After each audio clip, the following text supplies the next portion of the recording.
e nós vamos estudar esta lição hoje, para a glória do nome do Senhor. Quero cumprimentar a todos que estão nos visitando, se é que tem alguém, e dizer que a nossa escola bíblica dominical, obviamente, que é todo domingo, e pela manhã, às 9 horas. E o nosso objetivo aqui é trazer a Bíblia para mais perto de você. Por outro lado, o tema da igreja neste ano é o governo de Deus. Sendo o governo de Deus, Deus ministrou ao nosso coração que estudássemos sobre isso.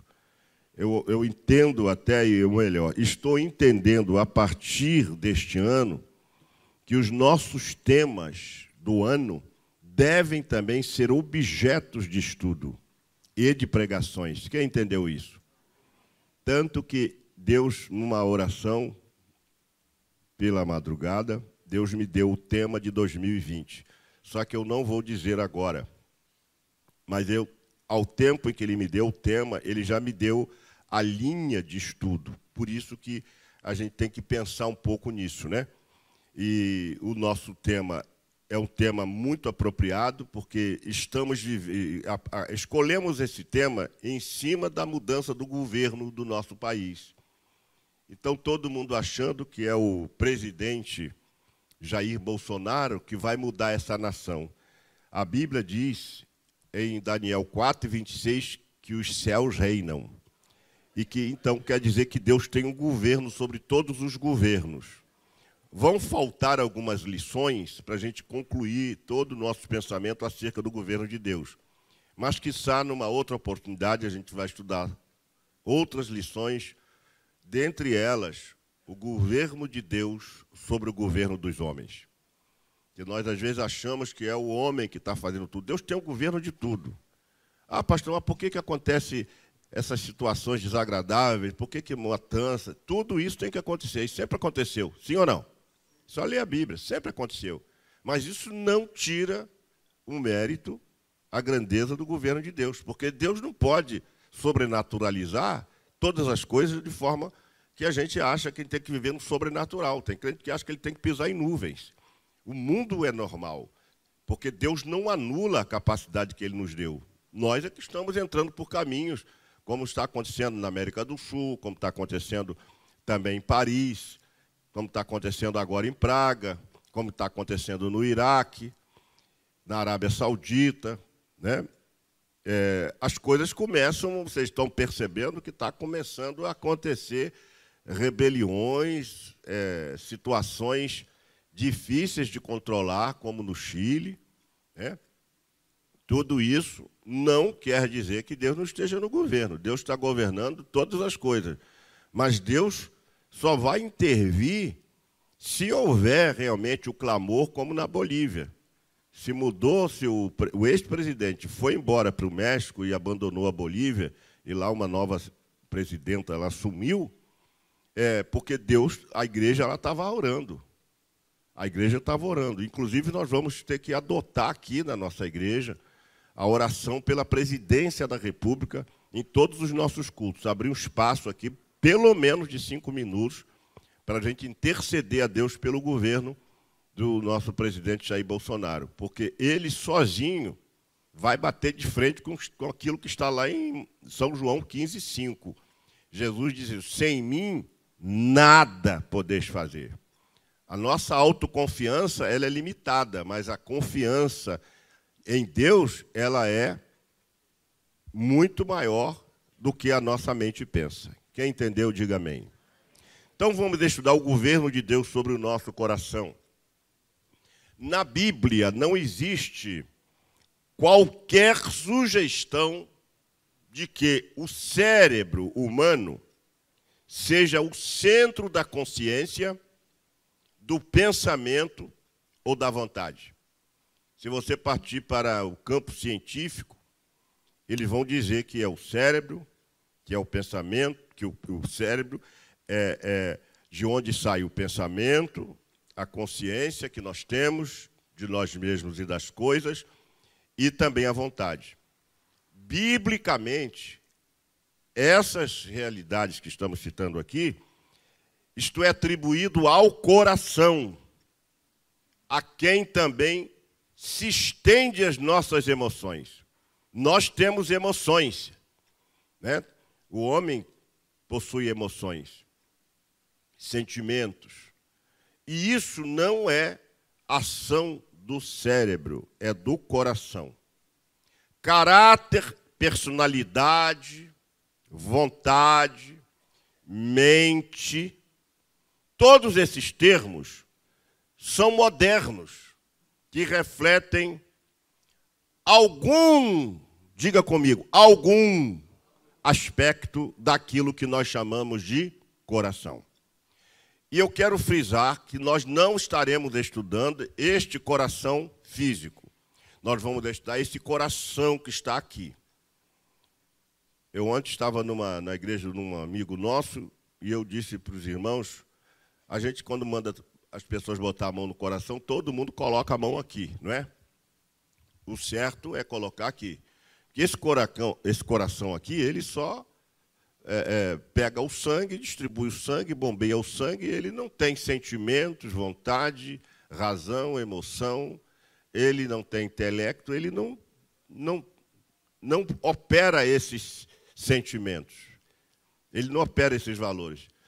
Mas é difícil hoje você mudar isso, chegar numa igreja, irmão, bota a mão sobre o teu coração, você dificilmente vai ver alguém fazendo isso. Todo mundo vai colocar a mão aqui. A gente acha que eu estou com um sentimento aqui no meu coração. Esse coração aqui não tem esse sentimento, irmão. Esse coração, se eu estou com uma premonição aqui no meu coração, esse coração não tem sentimento. Esse aqui tem. É esse coração aqui. A grande dificuldade é colocar isso na cabeça das pessoas, sim ou não? Porque todo mundo está acostumado com esse coração. Então, a consciência, a vontade, as emoções, tudo isso está no nosso coração. Aí os cientistas pegam a questão do caráter, que difere de temperamento, a personalidade, a vontade, a mente. Eles usam isso como se isso fosse o cérebro. É só você ver os comentários aí nos vídeos existentes no YouTube sobre coração, vão falar isso. Mas, biblicamente, o nosso coração está aqui. Então, vamos entender como é que o homem foi formado, em primeiro lugar. Quem quer entender isso? Só meia dúzia que levantou a mão. Quem quer entender isso? Então, vamos lá. Para nós entendermos o coração humano no sentido bíblico, nós precisamos entender um pouco da formação do homem. Segundo a Bíblia, Gênesis 1:26, o homem foi formado por Deus, né? E o homem, segundo uma corrente, porque existem duas, o homem é tricotômico. O homem é? Vamos repetir? O homem é? O que é isso? Um ser tricotômico? É um ser composto de 3 substâncias. Quais são essas substâncias? Corpo. Está errado. Ah, sim. Essa ideia, ontem eu até falei isso também.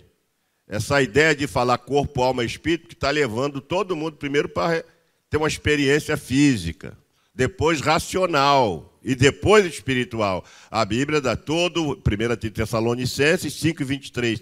Sejam plenamente conservados irrepreensíveis todo o vosso espírito, alma e corpo. Não é à toa que isso está escrito nessa ordem.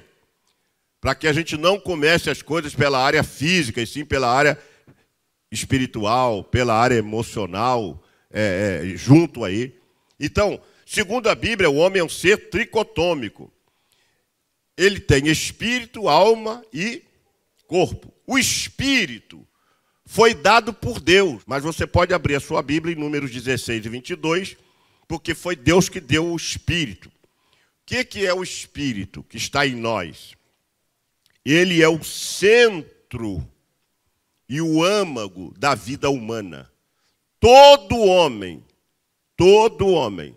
tem espírito, alma e corpo. E quem deu esse espírito, Deus é chamado de Deus dos espíritos, porque foi ele que deu o espírito. Esse texto de Números me parece que é isso. O que está escrito? O que está escrito, irmãos? 1, 2, 3, me ajude aí.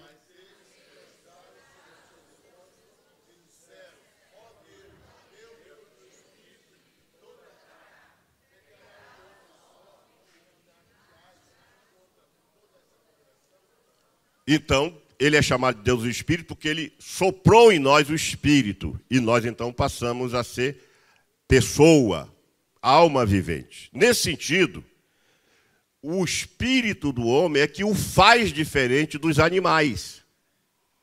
Porque o espírito do homem, ele possui duas características, duas faculdades, que não há no animal.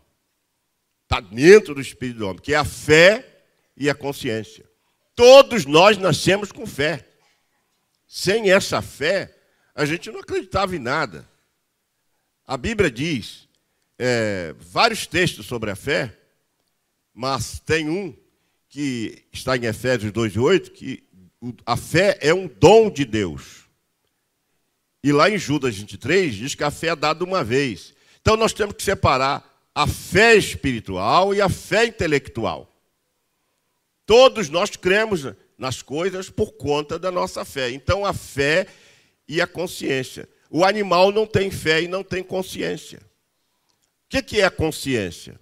É a faculdade de se autoconhecer e se auto-julgar. Quando a Bíblia diz lá em 1 de Coríntios 11, versículo, se não falha a minha memória, 28, examine-se, pois, o homem a si mesmo. O homem tem consciência para fazer o auto-juízo de valor dele mesmo. Quem está entendendo isso? Então, nesse sentido, o homem é diferente dos animais. Por quê? Tendo ele espírito, ele é capaz de ser renovado. Ele vai melhorando, ter entendimento. E este é o canal pelo qual o homem pode conhecer a Deus. O homem só pode conhecer a Deus pelo seu espírito. É o espírito que vai fazer com que ele tenha consciência de Deus e conhecimento de Deus. O animal não tem. O animal não tem isso, não percebe isso. Ele trabalha por instinto. Mas nós trabalhamos na nossa relação com Deus por consciência, por conhecimento e pela consciência que temos, e nosso entendimento. Então, isso faz a gente ser diferente. O nosso entendimento faz a gente se comunicar com Deus. E aí, o Espírito de Deus vem e habita no nosso espírito. É esse espírito que Deus colocou em nós, quando nos formou, que precisou ser regenerado. Essa regeneração não aconteceu na alma, não aconteceu no corpo, ela aconteceu aonde? No espírito. Por quê? Porque quando o homem é regenerado, o Espírito Santo cria nele um novo espírito, esse espírito renasce, ele agora passa a ser um homem espiritual. E, na verdade, o homem é espiritual por conta do espírito. Se tirar o espírito do homem, ele não é um homem espiritual, ele passa a ser um homem racional, o homem igual a um animal. Então, nós temos esse espírito que faz a gente se relacionar com Deus, faz a gente perceber Deus, ter consciência de Deus. Isso é fundamental para a gente entender a questão do coração. Depois nós temos a alma, espírito, alma. O que é a alma? É o princípio da vida animal. Quando Deus soprou, fez a alma vivente. Então é o princípio de vida. Todo homem possui. E é a alma que dá expressão ao corpo. Se eu não tivesse alma, eu não teria personalidade, eu não seria uma pessoa. Então a alma dá expressão ao corpo através do viver a vida. Eu vivo a vida porque eu tenho alma. Eu tenho espírito, mas também eu tenho alma. A alma, e na alma há o entendimento, a emoção e a sensibilidade. São três capacidades que Deus deu à pessoa. É a sensibilidade, a vontade e, terceiro, a sensibilidade. Isso está imanente na alma. A alma pertence ao entendimento, à emoção e... Me ajuda aí, parece que ninguém tomou café hoje, hein? Vamos lá. A alma pertence ao entendimento. Agora, escute isso. Embora a alma e o espírito sejam distintos pela teoria tricotômica, a alma é distinta do espírito. Quem entendeu isso? Mas eles são inseparáveis. Porque o que faz a nossa característica pessoal é a alma. E é interessante que quando nós formos para o céu, nós vamos preservar nossa característica pessoal. Nós não vamos ser modificados, não vamos ser anjos. Nós não vamos ser espíritos. Nós vamos continuar sendo pessoa. Você acha que quando Jesus foi para o céu, aquele sinal do cravo dele desapareceu? Sim ou não? Hã? Ué, mas eu acho que Jesus, o Rei dos Reis, não vai ter um... Não precisa nem desculpe que já morreu, né? Mas Jesus não precisa nem do Ivo Pitangui para fazer aquelas marcas. Ele será que tem as marcas? Jesus, quando ressuscitou, ele comeu peixe, comeu pão? Comeu. Aquele corpo não era da ressurreição? Mas ele não perdeu as características pessoais. Tanto que no caminho de Emaús, eles não entenderam por causa da glória. O corpo glorificado só pode ser glorioso, diferente. Então, o aspecto é diferente. Mas Jesus não era um anjo. Jesus continuava sendo Jesus. Tanto que sentou com eles, deu instrução lá em Atos 1 e 12. Ontem eu preguei sobre o tema de volta para Jerusalém, porque quando o versículo 12 diz que eles voltaram para Jerusalém, e muita gente não quer voltar para Jerusalém, né? Só quer ficar lá no monte.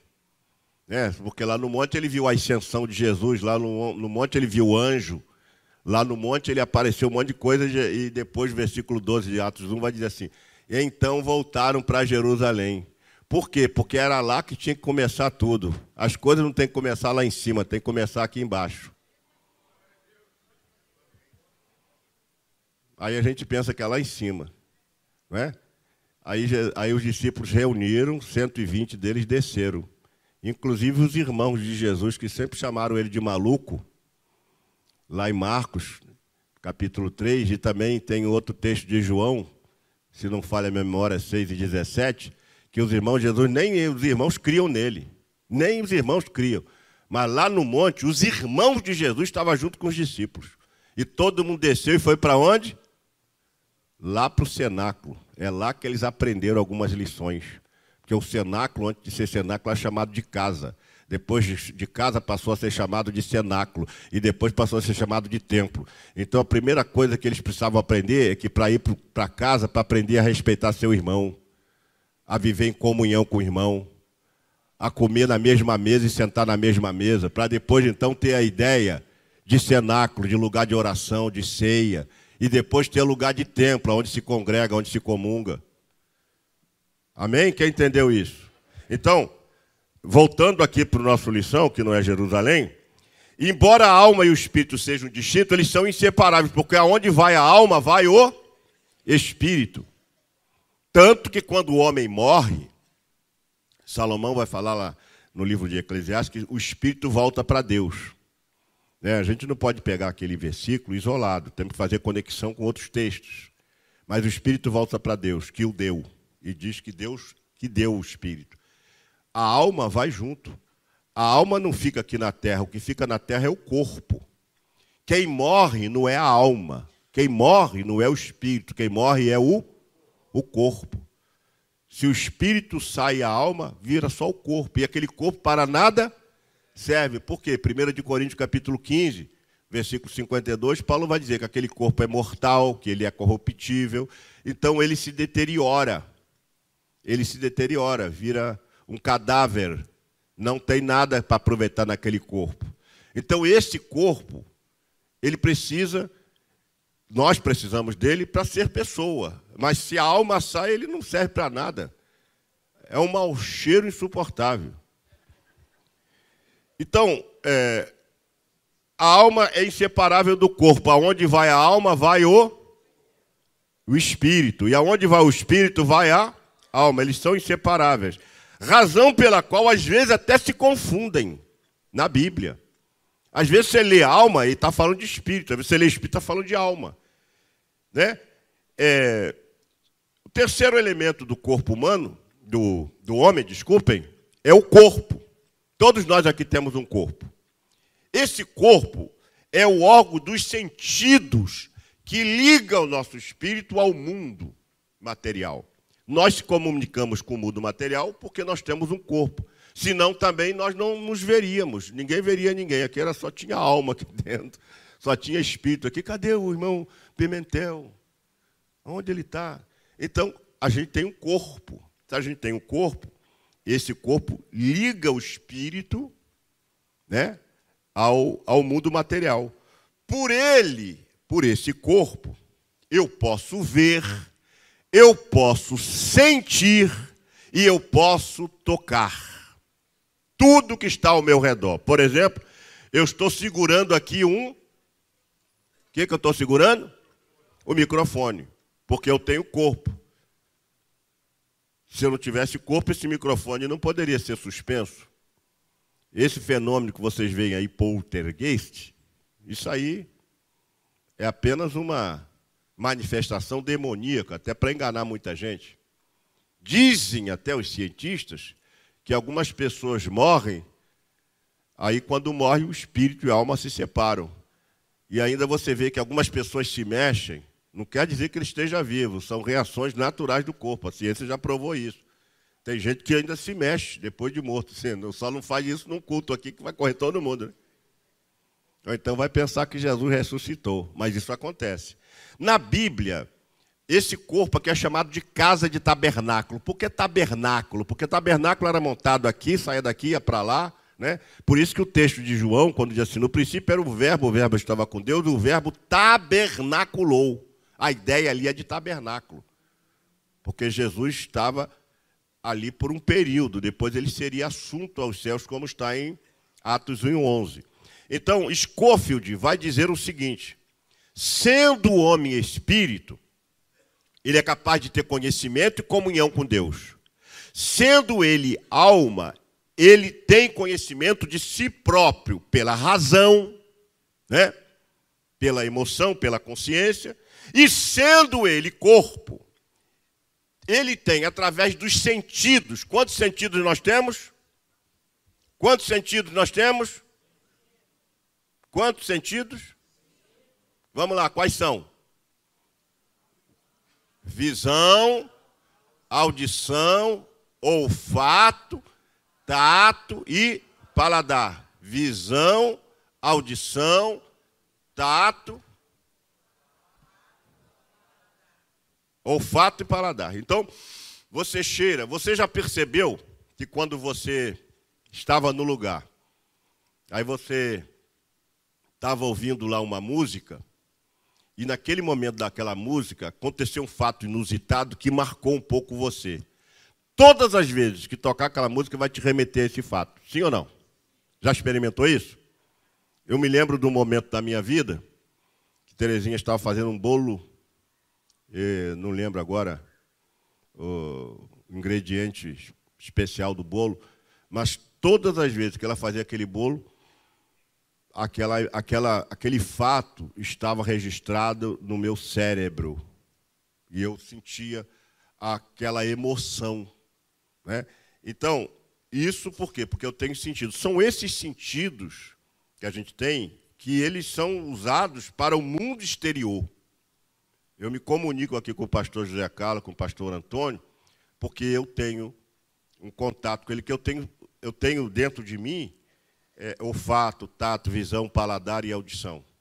Mas isso, quando eu vou me comunicar com Deus, sem o Espírito, eu não consigo fazer nenhuma comunicação. Por isso que eu sou tricotomista e creio na tricotomia e entendo que um dicotomista é só o dicotomista é só um tricotomista mal informado. Por quê? Porque não basta pegar os textos lá do Antigo Testamento e dizer que homem é alma e espírito. Eu entendo um pouco da teoria da dicotomia, mas eu entendo que todo dicotomista ele tem indiretamente a teoria do tricotomista, porque ele divide o homem assim, em corpo e alma. Só que essa alma, ela não é só alma, seria dessa forma: corpo e parte espiritual. Corpo e... Vamos de novo?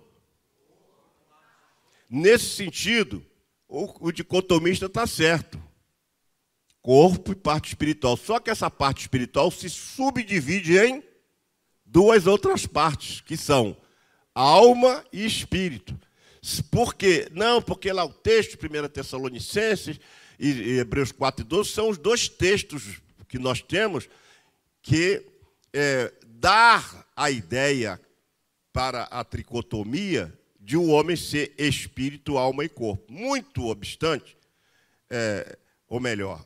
muito embora, desculpem, alguns dicotomistas dizem que a palavra ali, em Hebreus 4:12, que não, a alma e espírito estão tão juntos que é uma coisa só.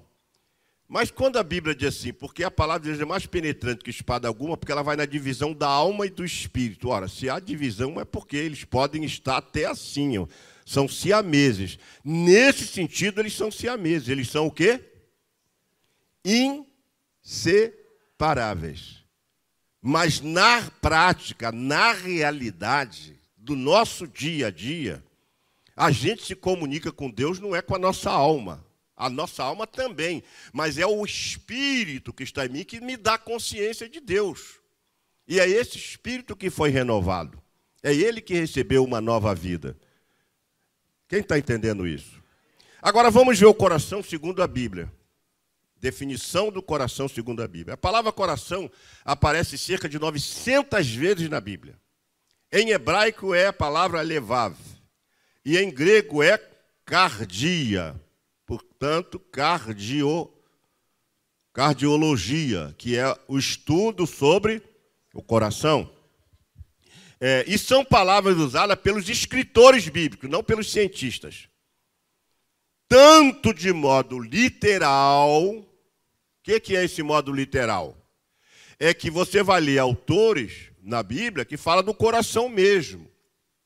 Mas ela também tem um sentido figurativo. Né?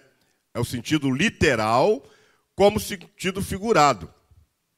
Coração se manifesta, ou melhor, coração se manifesta em todas as atividades, as diversas atividades. Por exemplo, nos desejos, né?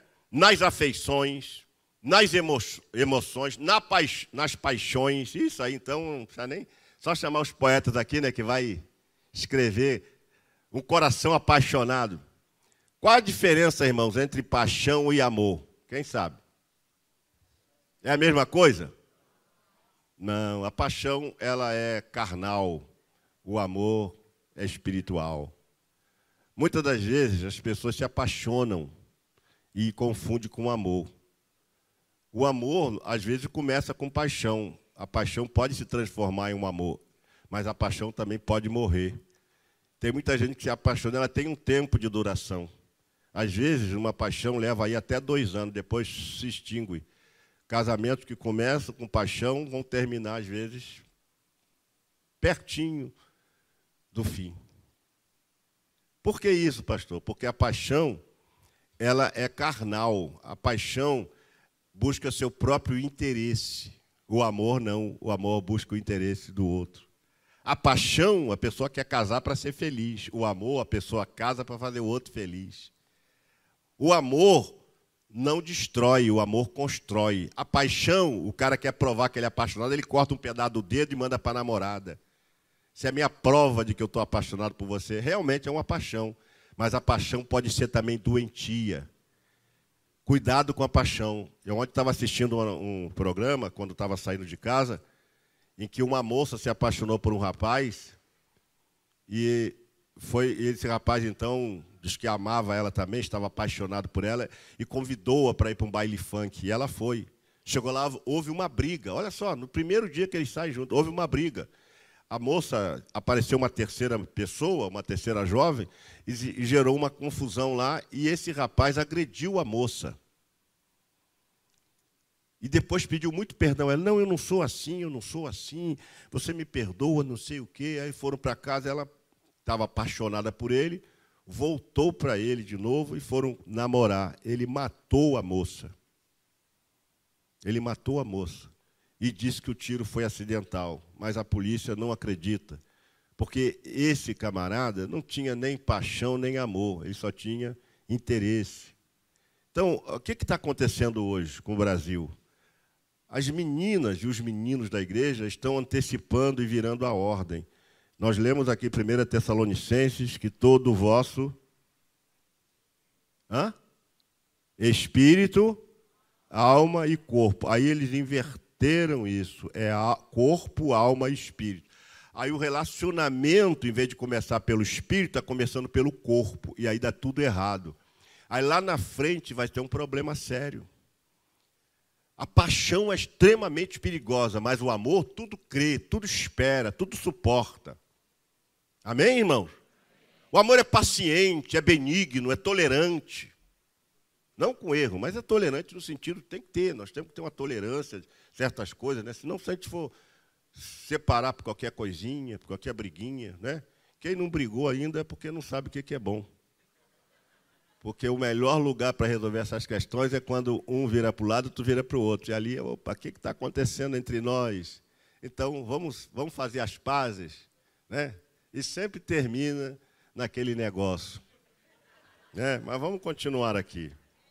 Coração se manifesta em todas as diversas atividades, nos desejos, afeições, emoções, paixões, objetivos, pensamentos, percepções, imaginações, sabedoria, conhecimento, habilidade, crenças de raciocínio, memória, consciência de si mesmo. Olha só quanta coisa que a gente tem e que faz parte de quê? Do coração. É o coração que percebe, que imagina. Sabe, olha, uma das coisas que eu acho linda na Bíblia, e eu sempre falei isso, é que a lei e a graça exige mais do que a lei. A graça exige mais do que a lei. Vamos repetir? A lei tinha 613 preceitos. A graça tem 1050 mandamentos. Isso significa dizer que a graça é mais exigente. Então, na lei, quando o homem se relacionava extraconjugalmente com uma pessoa, a pessoa o casal era? O que acontecia? Houve uma relação extraconjugal de um casal, eles eram apedrejados. Sim ou não? Eram apedrejados. Né? Imagina se fosse hoje, a população ia reduzir para 1 milhão. Então, vamos lá. Aconteceu aquilo ali. O homem se relacionou com a mulher. E o que eu estava falando mesmo agora? Me ajude aqui. Aí, aquilo é pecado. Na lei, aquilo que é pecado. Aquilo é que é pecado. É o relacionamento, é a conjunção carnal que é pecado. Na graça, não. Na graça, se você imaginar essas fantasias eróticas de uma pessoa com a outra, já pecou. Sim ou não? Foi isso que Jesus falou. A gente cria fantasias. Né? Você vê a Bruna Lombardi, ainda tem essa? Está vivo ainda? A Bruna Lombardi, lembra? Tinha um programa que quando só falava na Bruna Lombardi. Então, o camarada fica imaginando. Essa imaginação é tão pecado quanto aquele. Quem entendeu isso? Por quê? Isso entrou no campo da imaginação. Por isso que é pecado. O coração do homem é verdadeiro centro. Ele é o verdadeiro centro da sua personalidade. Ele é o centro da vida física. Você se move porque você também tem um coração aqui. É a parte mais profunda do nosso ser como pessoa. Então, nós temos esse coração. Maya Pirma vai dizer o seguinte: o coração é a casa de máquinas. Para quem é da Marinha aí, entendeu isso muito bem, né? Os marinheiros entenderam. Casa das máquinas do homem. É a casa das máquinas da personalidade, porque ali está imanente a personalidade, de onde procedem os impulsos que determinam o caráter e a conduta do homem. São três coisas importantes: o caráter, o temperamento e a personalidade. Caráter, temperamento e... Vamos de novo? Qual é a visão que eu tenho disso? O caráter é o que eu essencialmente sou. E a personalidade é aquilo que eu me apresento para as pessoas. Essa é a visão que eu tenho. Caráter. E o meu temperamento? Ele pode ser fleumático, sanguíneo, colérico. Qual é o outro? Fleumático, colérico, melancólico, né? Tem gente que é melancólica, tem gente que é sanguínea. Aí cada temperamento desses vai dar características da pessoa. Se você usar Letin Larraí, o Temperamento Controlado pelo Espírito, que é um livro muito bom, e acho que é um dos poucos que tem aí nessa área, você vai entender um pouco de você. Eu, quando leio lá as características do homem fleumático, eu vejo que eu tenho alguma coisa de fleumático, alguma coisa de sanguíneo, alguma coisa de melancólico. Eu tenho algumas características e nem sempre as pessoas têm só um tipo de característica. Podem ter também outras características dos outros temperamentos. Como, por exemplo, fleumático, sanguíneo, melancólico, colérico. Você pode ter alguma dessas características. Então, nesse livro, ele dá uma aula sobre isso. E esse temperamento, ele é importante porque faz parte do homem. Faz parte do homem. Está ele no coração. O coração é o centro da vontade, do juízo do homem. Ele é a fábrica aonde se formam os pensamentos. Então, por isso que os pensamentos se formam aonde? Aqui? É aqui que se formam os pensamentos? Aonde se formam os pensamentos? É aqui. Se forma aqui, o meu coração está aqui na minha mente, e não aqui. Esse é o coração físico, que se parar de bombear sangue, a gente morre. Mas a alma não morre, o espírito não morre. Então essas duas substâncias imateriais, elas não morrem. E Deus dá o destino certo para ela. Então, o coração é a fábrica onde se formam os pensamentos e os propósitos. Jesus disse que é dele que procede, Salomão disse que é dele que procede a saída da vida. E Jesus vai dizer que dele procede adultério, homicídios, mortes, etc, etc. Uma série de problemas. Tantas coisas boas quanto as coisas ruins. Elas procedem da onde? Daqui do coração. Os males acontecem aqui. Vamos ver esse texto. Coloca algum aí, pelo menos, meu filho. É a fábrica. Vai colocando, tá? Na medida aí. Alguém aqui me sinaliza se está lá na tela, porque eu não vou ficar me virando para ler. Então a igreja lê. Tá bem? Um ou outro a gente vai ler.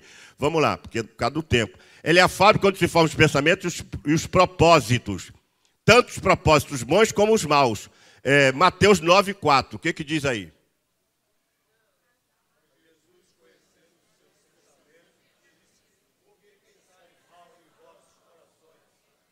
Então, pensais maus em vossos. Então, de onde procedem os pensamentos? Lembram que nós trabalhamos aqui o governo de Deus sobre os pensamentos? É porque é dali que começa o problema. O camarada começa a pensar mal acerca do outro, e começa a pensar mal e vai consolidando esse pensamento mal. Um belo dia, ele acha que essa pessoa não serve para ele, não presta para ele. Aí dá as costas para essa pessoa, comete ingratidão, comete todo tipo de torpeza. Ele simplesmente foi trabalhando o pensamento dele. E esse pensamento, se ele não for abortado, se ele não for submisso a Deus, ele é o que vai gerir a nossa circunstância, a nossa vida. Eu tenho que pegar todos os meus pensamentos, sejam eles os bons ou mais, e falar: Senhor, me limpa, me tira esse mau pensamento. Eu tenho orado muito a Deus quando me vem um pensamento mau. Tem hora que a gente fica irado, não é? Aí você tem vontade de fazer uma coisa ruim. Aí falou, Senhor, tira esse pensamento do meu coração, porque ele pode se assedimentar.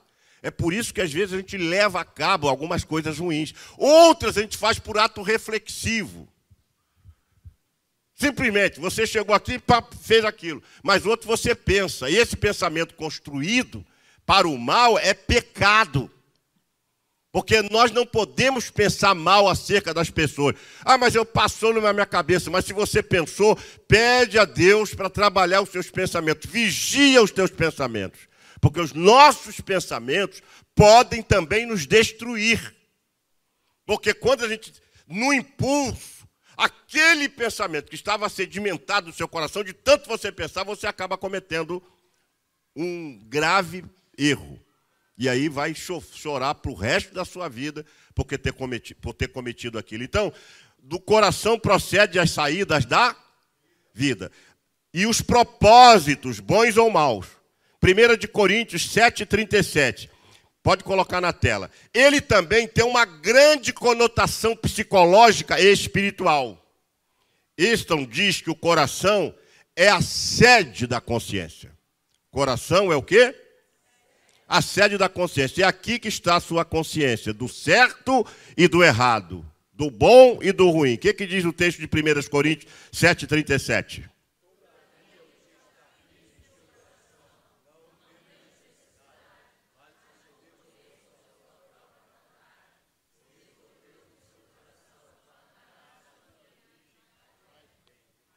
Quem entendeu isso? A Bíblia é clara, né? Segundo lugar, dentro da definição, a Bíblia fala de dois tipos de coração. Do coração literal e do coração figurativo. A Bíblia diz que Jeú entesou o seu arco com toda a força e feriu a Jorão entre os braços. E a flecha lhe saiu pelo coração. Esse é o coração figurativo, é o coração físico. Segundo de Reis 9:24, a flecha atravessou o seu coração, aqui embaixo. Agora, Deus mandou colocar o Urim e Tumim sobre o coração de Arão. Foi aonde? Aqui. E há mais referências de coração figurativo na Bíblia. Você vai ler vários textos que vai falar de coração. Quando estão falando do coração figurativo, estão falando desse coração aqui, ó. Ok? A flecha não atinge o teu coração espiritual. A flecha só vai atingir o teu coração físico. Quem entendeu isso? Amém? Falhou? Amém? Segundo, o coração é o centro do desejo da vida emocional. Tanto o amor quanto o ódio e a vontade unem-se ao coração. O coração sabe, que mais? Compreende, que mais? Delibera, que mais? Calcula. Assim, ele é o centro das emoções. As suas emoções, elas estão aqui no seu coração. Todas as suas emoções partem daqui. Ela não vai partir do seu cérebro, não vai partir do seu corpo, não vai partir desse coração físico. Ela vai partir do seu coração. Procede todas essas coisas. Ele é o centro do desejo da vida emocional. Amar e odiar estão sempre juntos. E se separam quando a gente escolhe amar. Por que que o amor não é um sentimento? Diga comigo, o amor não é um sentimento. O que que é o amor? Se não é um sentimento, ele é o quê? O que é o amor, irmãos? Diga comigo, o amor é uma decisão. Por que é uma decisão? Porque ou você ama, ou você odeia. Ou você ama, ou você... Então, o amor não é um sentimento. Essa ideia de sentimento é uma ideia da psicologia e é uma ideia já que está abortada, literalmente. Porque o coração é uma decisão. Você decide amar. Quando você decide amar, você está usando o seu coração que está aqui. Esse coração aqui, ele não sente amor, ele não sente emoção, Ele não sente nada. Às vezes os jovens ficam pensando que está aqui, meu coração, manda um coraçãozinho para o namorado. Eu te amo. Esse coração você não tem nem a ideia de como ele é.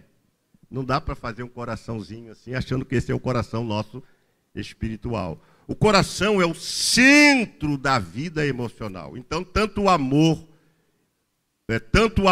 o ódio e a vontade, elas se unem ao coração. Ele sabe, que mais? Compreende, tudo mais. Calcula, delibera, e tudo que se ouve, se experimenta, preste atenção nisso.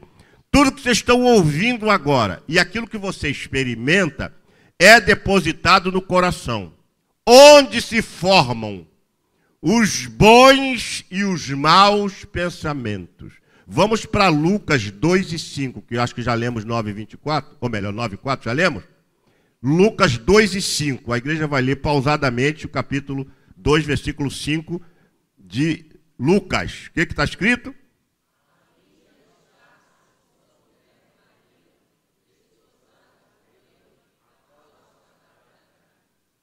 Muito bem.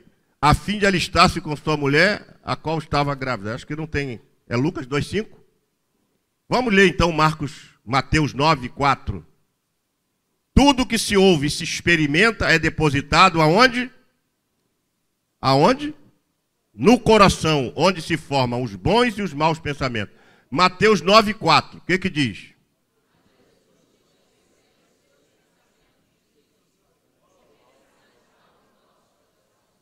Me parece que o texto anterior quer dizer sobre a boa intenção de José, no seu coração, é isso. E aqui, a má intenção do coração. Então, nós podemos ter maus pensamentos que foram depositados no coração, por isso que nós temos que ter o cristão em Cristo Jesus, que é uma nova criatura, ele não pode deixar depositado mágoa, ódio, ressentimento contra ninguém. Eu conheço pessoas que não gostam de mim. Literalmente não gostam de mim. Parece que tem uma certa aversão a mim. Porque ele deixou isso depositar no coração dele. E eu não posso mudar. Só quem pode mudar é ele. Aqui acho que não tem ninguém assim não, né? Será que tem? O que você acha? Não, não tem, né? Se tiver também, é melhor tirar isso do coração. Porque no coração fica depositado. Em dado momento, se essa pessoa se encontrar comigo no escuro, numa rua escura, é capaz de tomar uma atitude. O diabo vai lá e fala assim, olha agora, é a sua vez, aí ó. Acaba com esse tal de generoso. Vamos continuar aqui? O coração, diga comigo, é o centro do desejo da vida emocional. Agora diga comigo, o coração é o centro da vida moral. Na Bíblia, todas as funções imateriais. O que são as funções imateriais? Aquelas que você não consegue palpar, segurar, elas são atribuídas a quem? Ao coração. Emoção, pensamento e vontade. Oração, pensamento e vontade. Em Gênesis 20, verso 5, Abimeleque diz para Deus, olha que capacidade desse homem, orar a Deus e dizer para Deus, em sinceridade de coração e em pureza das minhas mãos tenho feito isto. Será que todos nós podemos dizer isso? Senhor, em pureza de coração eu amo o meu pastor. Em pureza de coração eu amo o meu irmão. Em pureza de coração eu não tenho ódio contra ninguém. Você pode dizer isso? Em pureza de coração eu não cometo atos ilícitos. Em pureza de coração eu não pratico nada que venha desagradar o Senhor. Será que a gente pode dizer isso? Isso fica ao vidrio de cada um. Então este homem fala para Deus, em sinceridade do coração. Por que ele falou isso? Porque Deus sonda o coração e sabe. E nós não podemos mentir para Deus, porque Deus conhece todo o nosso interior, sim ou não? Então ele fala para Deus, justiça é integridade de coração. Ah, pastor, como é que se define justiça? Muitos de nós, até repórteres na televisão, falam errado. Ah, ela vai entrar na justiça. Ninguém entra na justiça. Eu já falei isso aqui 500 vezes. Ninguém entra na justiça. É um jargão errado. Eu tinha um professor que ficava possesso quando alguém falava isso. Não me fale. E outra coisa que ele ficava nervoso é quando falava 74 DP. Não me falem isso, pelo amor de Deus. Nunca fala DP. Ele falava, vocês não falem isso. É 74ª Delegacia de Polícia. 74 DP não existe. Aí ele ficava bravo. Então, quando falava sobre justiça, pastor, ou professor, eu vou entrar na justiça. Você não consegue entrar na justiça. Ninguém consegue entrar na justiça. Agora, nós podemos praticar atos justos. E o que é justiça aqui, para a gente entender? É a integridade de um coração. Um coração íntegro é um coração justo. A Bíblia diz que José era um homem justo. José era um homem íntegro de coração, em quem não há maldade, em quem os valores materiais são subjacentes aos valores espirituais. Ele entendia que para Deus, se ele falasse para Deus, Deus iria poupar-lhe a vida. E o que aconteceu? Então, justiça é integridade de coração. Em Romanos 2,15, Paulo diz que a lei de Deus está gravada no nosso coração. Imagina se a lei de Deus tivesse gravada aqui nesse coração e a gente, por algum motivo, tivéssemos um problema de coração, tivéssemos que fazer um transplante. Aí tirava aquele coração onde está gravada a lei de Deus e levava para a faculdade para fazer estudos e pegava um coração de um bandido e colocasse aqui. Aí o pastor que fez o transplante, que era um homem usado por Deus, agora vai ser um bandido, porque trocou o coração para o bandido. Se fosse assim, então, para você entender, Paulo diz que a lei de Deus está gravada no nosso coração. Quando Deus fez o homem, Deus colocou nele. Eu me lembro que a primeira aula que eu tive na faculdade de Direito, em 1994, o professor, tínhamos 130 colegas, perguntou, o que veio antes, a lei ou a moral? Aí ficou aquele silêncio na turma. A lei ou a moral? A lei ou a moral? Aí eu... Primeira coisa, professor, a moral. Então vem aqui falar, pronto. Mas como ele já está acostumado um pouco com o púlpito, né? Um pouco. Então não senti dificuldade para falar para meus colegas e dizer para ele que antes de existir a lei, existia uma chamada lei moral. Que essa lei moral é imanente ao ser humano, porque foi Deus que colocou dentro de nós. Porque o homem, quando estava no Éden, ele já tinha a lei moral em si. Nesse sentido, tendo a lei moral, ele já sabia discernir as coisas. A questão de conhecer o bem ou o mal veio pela desobediência, quer dizer, já estava gravado lá no coração dele. Deus disse, ó, dessa árvore aqui você não pode comer. Aquela árvore não tinha nada demais, nada. Alguém fala que era uma macieira, mas se fosse uma jaqueira não faz diferença nenhuma, sabe por quê? Aquela árvore ali não tinha nada de especial, não tinha nenhum elemento físico, um elemento espiritual nela, místico. Era uma árvore comum, só tinha um preceito que Deus estabeleceu. Não toque naquela árvore ali. Porque Deus já tinha colocado no coração do homem a lei moral, que antecede a normas de trato social, a normas jurídicas, a leis e a todo tipo de preceito. Deus já tinha estabelecido isso no coração do homem. E Paulo vai dizer isso em Romanos 2,15. O que está escrito? Pessoal, vai na minha frente, tá bom?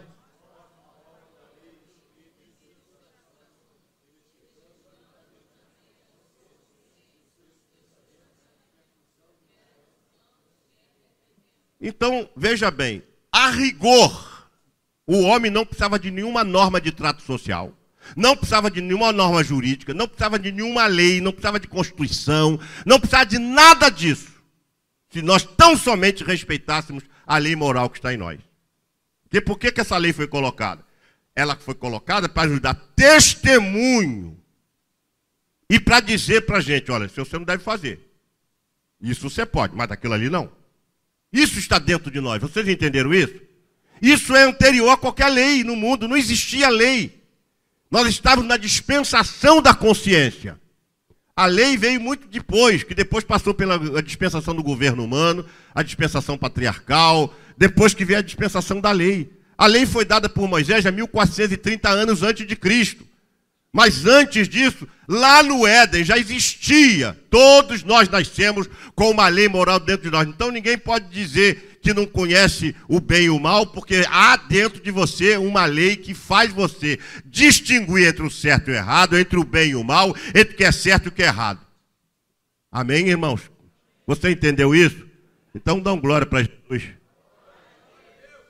O que é o coração, então? É o centro da vida moral. Se nós vivêssemos de acordo com o que Deus colocou em nós, não precisa de lei nenhuma, irmão. Não precisa nem de delegacia de polícia, não precisa de nada. Mas a sociedade cresceu, aí não vai entrar nesse aspecto sociológico, porque não convém, mas isso é o que Deus fez em nós. Onde o coração fica localizado?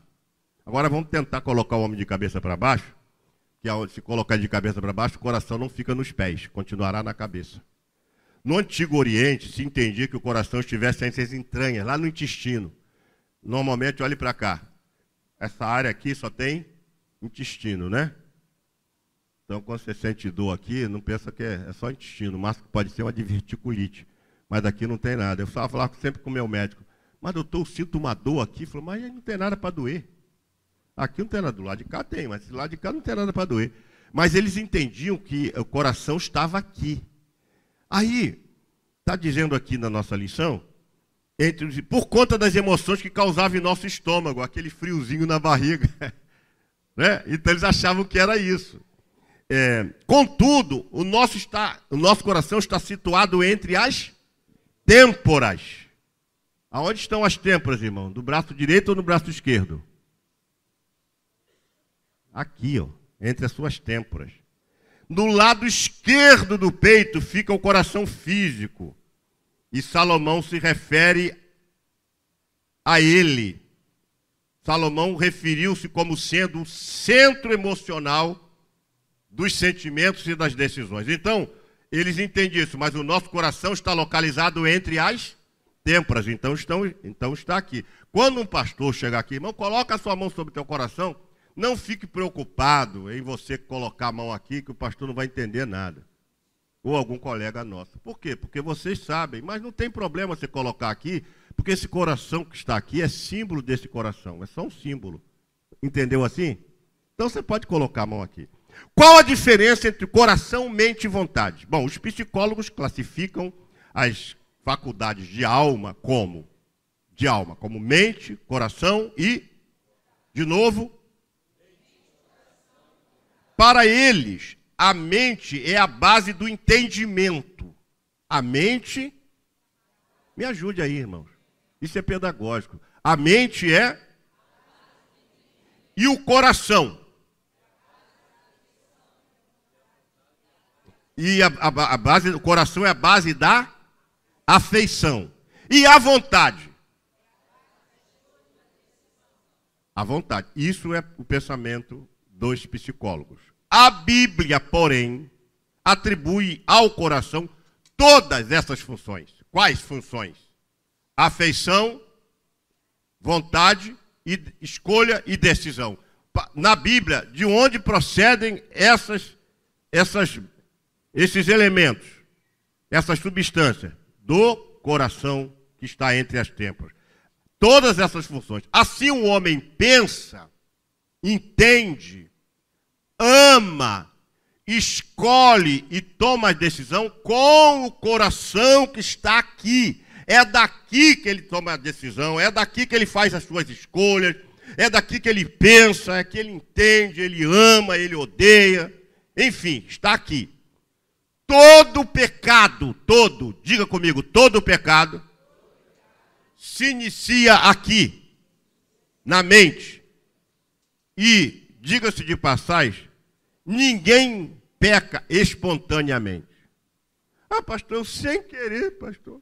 Eu estava andando na rua, aí vi uma mulher bonita, ela olhou para mim, eu olhei para ela, ela me voltou e conversamos e tal. Depois ela me chamou para um lugarzinho mais reservado, eu fui, e quando eu vi, pastor, eu já tinha caído, pastor. Simples assim. Ou seja, o que eu estava dizendo aqui? Todo pecado se inicia na mente. Ninguém peca espontaneamente. Eu uma vez discuti essa tese e eu estou pensando em trabalhar ela. Eu disse que todo pecado é premeditado. E o teólogo ficou bravo comigo e disse que não. Eu falei assim, Por que eu digo premeditado? Premeditado no sentido de trabalhado. Você acha que quando você peca ato, reflexo? Você estava assim, de repente você pecou. Olha, pastor, foi de repente, assim, eu nem sei. Olha, para falar a verdade, pastor, eu acho que nem pequei. Eu escorreguei assim, pastor. Eu sei até que ela está grávida, mas eu acho que eu não pequei, porque eu passei assim, e foi tão de repente, quando eu vi, eu já tinha pecado, já estava de volta para casa, fingindo para minha esposa que eu estava fazendo serão. Quem entendeu? Acontece assim? Não. Por quê? Porque o pecado é trabalhado. Ele é trabalhado aqui na mente. Você acha que Davi ficou lá olhando para Batseba, depois fez, não estou vendo nada, não estou vendo nada. Ei, Jesus, me cobre com teu sangue. Meu Deus do céu, quando veio ele estava olhando mesmo. E aí começou a imaginar. E depois dessa imaginação vem a trama, todo aquele esquema que trabalha na mente. Então, irmãos, todo pecado se inicia na mente e ninguém peca espontaneamente. A mente é um campo de batalha. Diga comigo, a mente é um campo de batalha. E Satanás vai usar alguns elementos para trabalhar na tua mente. Primeiro elemento, a imagem.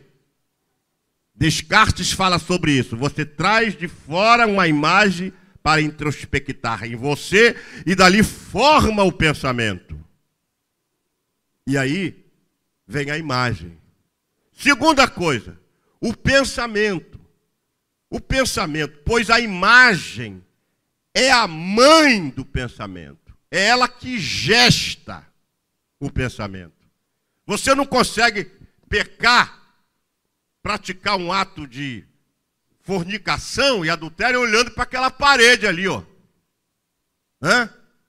Você fica olhando para a parede ali o tempo todo, você não vai ter desejo, nada disso. Agora, você pode maquinar, pode ou não pode? Pode vir na tua mente. Então, quando você vê uma imagem, isso te atrai. O homem, principalmente, é tocado pela... Ô, homem, me ajuda aí, cara. Vocês não sabem disso? Pelos olhos, pela visão, irmão. Não fica com medo, não. Não vou brigar com vocês, não. É pela visão. Né? Você olha para uma mulher, você... Meu Deus. Aí depois, para disfarçar, fala assim, não quero nem ver, Senhor. Ou então faz como aquele, né, que ficou olhando quando a moça dobrou a esquina, ele não a viu mais, o sangue de Jesus tem poder. Mas enquanto ela estava chegando lá na esquina, ele estava lá de olho. E é aí que vem a imagem. A mente é um campo de batalha. A imagem, segunda coisa, é o pensamento. E é a mãe do pensamento, né? A imagem, diga comigo, a imagem é a mãe do pensamento. Que, por sua vez, gera o quê? O sentimento. Aí gera um sentimento. E este sentimento, o que é que faz? Provoca uma reação. Olha, irmão, a construção do pecado aí. Provoca o quê? Uma reação. Então, sendo a sede do pensamento e a sede da vontade do intelecto, o coração pode ser iludido, pois ele é o quê? É uma oficina que trabalha estes elementos. A imagem, o pensamento, começa a trabalhar isso, então o coração é uma oficina. Por isso que lá em Jeremias 17:9, assim está escrito.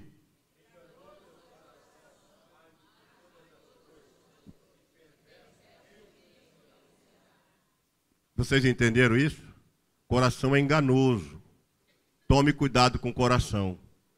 De tudo que você deve guardar, Provérbios 4:23, guarde o seu, porque dele procede as saídas da vida. É dali que vai sair a direção para você. Então, por que eu devo guardar o meu coração? A Bíblia diz que Deus esquadrinha o coração. E lá no Salmo 26, versículo 2, está escrito: examina-me, Senhor, prova-me, esquadrinha os meus rins e o meu coração. Aqui o salmista está pedindo para Deus fazer um exame. Mas diga-se de passagem, Deus examina mesmo, mas você também pode fazer um autoexame. Seria bom se a gente tivesse aqui como fazem os judeus. No dia do Yom Kippur, eles param para pensar em quem eles cometeram alguma falta e pedir perdão. Eu queria até fazer esse Yom Kippur aqui na igreja. A gente ficar aqui uma semana, vindo aqui todos os dias, sentar aqui, botar uma música de fundo e a gente fazer uma autorreflexão. Será que eu devo pedir perdão a alguém? Será que eu devo consertar alguma coisa que eu fiz de errado na minha vida? Será que eu magoei alguém? Será que eu fiz algum mal contra alguém? O Yom Kippur é isso. Se ele pensa isso, ele corre e vai pedir perdão. A gente deveria fazer isso. Sabe por quê, irmãos? Porque o coração ele pode ser iludido. Tem muita gente que pensa que já foi perdoado e ainda não foi. Porque Jesus disse, enquanto você não perdoar o seu irmão, Deus também não te perdoa. A sua oração não passa desse teto. Estava na hora da gente fazer uma autorreflexão. A pessoa não quer perdoar. Por isso que eu disse que perdoar não é um sentimento. Embora, doutora, a psicologia fala de sentimento, mas o perdão é uma decisão. O pastor Fábio Damasceno, no seu livro Cura pelo Perdão, que eu tenho, que é um livro extraordinário, porque ele usa uma linguagem bem simples, eu pude entender isso. Eu fiz um curso de psicoteologia, então eu aprendi muito com o doutor Fábio Damasceno. Perdão é uma decisão. Então eu tenho que guardar meu coração. Deus conhece o coração, sonda e testa para determinar sua exatidão. Deus, quando examina teu coração, ele está querendo... está querendo. Ele descobre verdadeiramente como é que está. Não adianta ele chegar, Deus, eu estou bem. Não, você não está bem.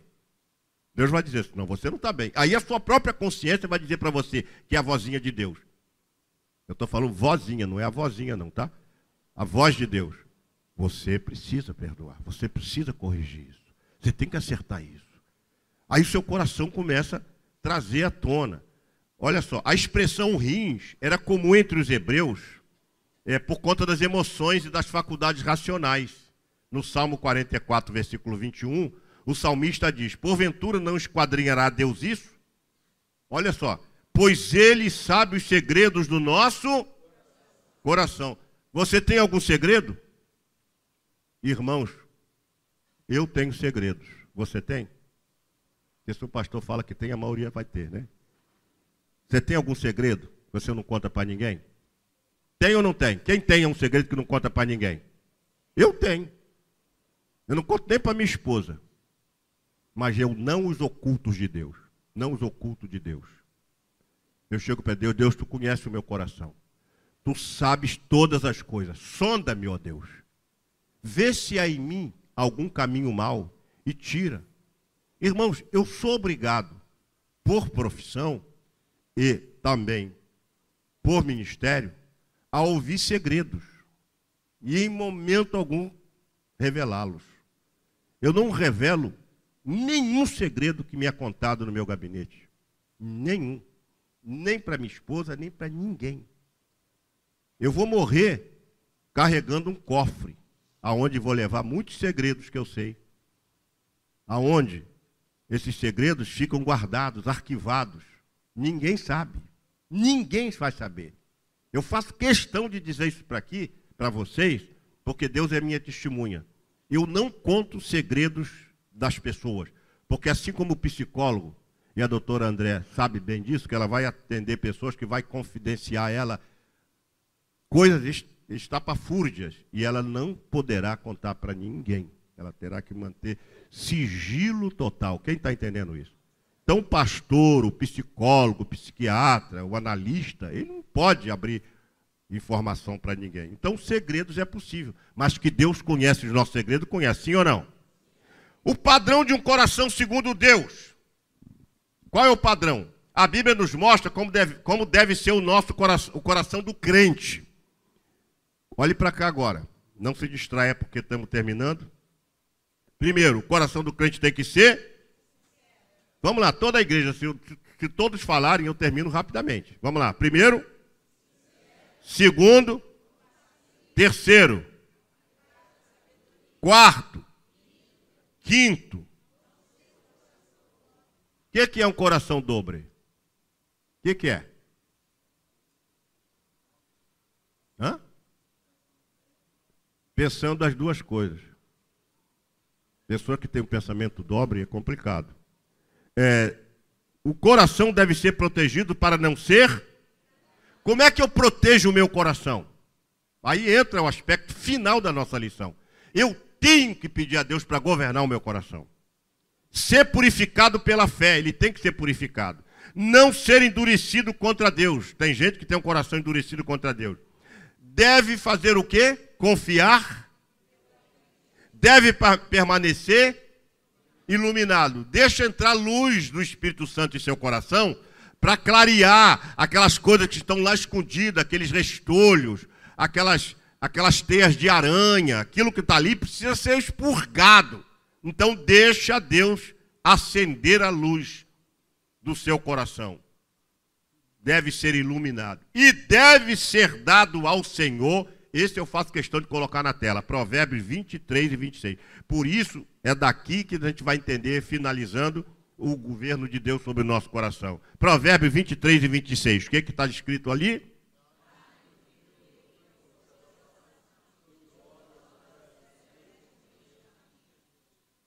Então, o que você faz com o teu coração? Você já deu para Jesus, né? Senhor, toma o meu coração. Dirija meu coração. Governa meu coração. Me ajuda, Senhor, a ter um coração íntegro, puro, correto. E por último, como é que Deus governa o nosso coração? Diga comigo. Vamos ler juntos para a gente ganhar tempo? Vamos lá, para terminar. Nada escapa à soberania do nosso Deus. Nem mesmo o nosso coração. Quando a ele pois a Bíblia diz, então primeiro, ele pode, segundo, ele pode, terceiro, ele pode, quarto, ele pode, quinto, ele pode, sexto, ele pode, sétimo, ele... Oitavo. Nono. Décimo. Deus pode abrir o coração para... Deus pode ainda... E Deus pode, por último... Por último não, por penúltimo, né? Deus pode nos dar... E por último, quem entendeu isso? Assim é melhor, o melhor que devemos fazer é submeter o coração ao governo de Deus, pois ele tem poder de transformar o nosso coração segundo o seu coração. Ademais, se o nosso coração não nos condena, sabemos que Deus é maior, temos coragem diante dele e uma maior ousadia para testemunhar às pessoas sobre o amor de Jesus e uma feliz segurança ao nos aproximarmos dele em oração como um filho que confia plenamente no seu amor e capacidade. Meus queridos irmãos, quem entendeu alguma coisa de coração nesta manhã, aí levante a sua mão. Quem entendeu alguma coisa? Se lhe restou alguma dúvida, você depois escreva para mim, bota aqui no gasofilácio e fala assim, pastor, eu queria entender isso do coração. Mas eu acredito que eu procurei ser bem didático, pausado, não fiz uma pregação, mas um estudo. Espero que vocês tenham entendido e saber que Deus governa o nosso coração.